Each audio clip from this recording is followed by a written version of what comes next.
The story of Lot, the man who escaped Sodom. Have you ever wondered what happens when our choices lead us closer to the world and further from God? The story of Lot, Abraham's nephew, is one of the most striking examples in the Bible. His journey from traveling with Abraham to living in Sodom, to barely escaping its fiery destruction, teaches us powerful lessons about life, faith, and obedience. Lot was the son of Haran, Abraham's brother. When God called Abraham to leave his homeland and follow him to the land of Canaan, Lot decided to join his uncle on this journey of faith. Together, they traveled with their families, flocks, and herds, prospering greatly under God's blessing. But soon, a problem arose. Both Abraham and Lot had become so wealthy that the land could not support all their animals. Quarrels broke out between their herdsmen. To prevent conflict, Abraham, being the man of peace, told Lot, "Let there be no strife between you and me. If you go left, I will go right. If you go right, I will go left." Lot looked around and saw the fertile plains of the Jordan. The land was rich, green, and full of promise. But it was also close to the wicked city of Sodom. Still, Lot chose what looked pleasing to the eye. He pitched his tents near Sodom, and over time, he moved into the city itself. At first, this seemed like a smart choice. But little did Lot know that his decision would lead him into danger. When foreign kings attacked Sodom and took its people captive, Lot too was carried away. Abraham, however, risked his life, gathered his men, and rescued Lot from captivity. Even after this, Lot returned to live in Sodom, the city of sin. Then came the day of judgment. The wickedness of Sodom and Gomorrah had reached heaven, and God decided to destroy the cities. But because of Abraham's prayers, God showed mercy and sent two angels to warn Lot. When the angels arrived, they urged Lot to gather his family and flee. But Lot lingered. His heart was tied to the city.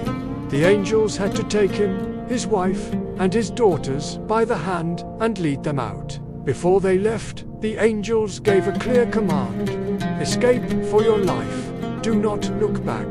Do not stop anywhere in the plain. Flee to the mountains, or you will be destroyed. As dawn broke, fire and sulfur rained down from heaven. The entire city of Sodom was consumed in flames. Smoke rose like a furnace, and the cries of the lost echoed through the valley. Lot and his family ran for their lives. But then, tragedy struck. Lot's wife looked back. She turned her gaze toward the burning city, perhaps longing for what she left behind, and in an instant, she became a pillar of salt. Lot, broken and fearful, continued with his daughters. They took refuge in a cave in the mountains.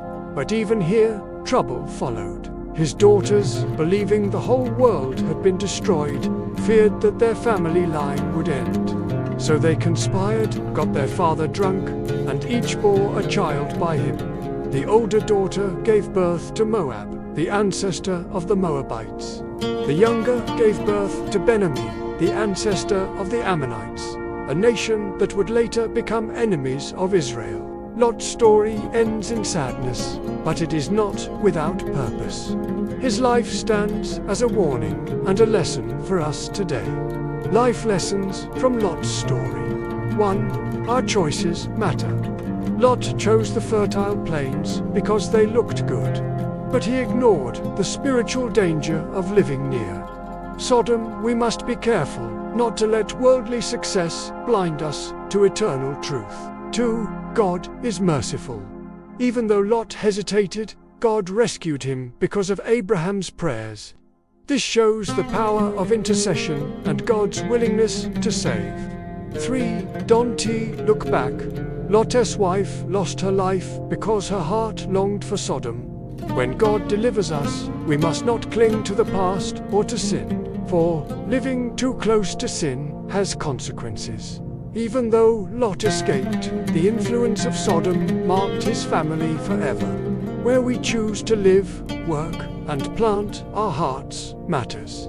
Scripture references: Genesis 11:27, Genesis 13-14, Genesis 19. Lot's story is not just history, it's a mirror. It asks us, what choices are we making? Are we walking closer to God or closer to the world? When God calls us to move forward, will we obey or will we look back? Remember this: God's mercy is greater than judgment, and He desires to rescue us. But we must be willing to let go of the world and follow Him.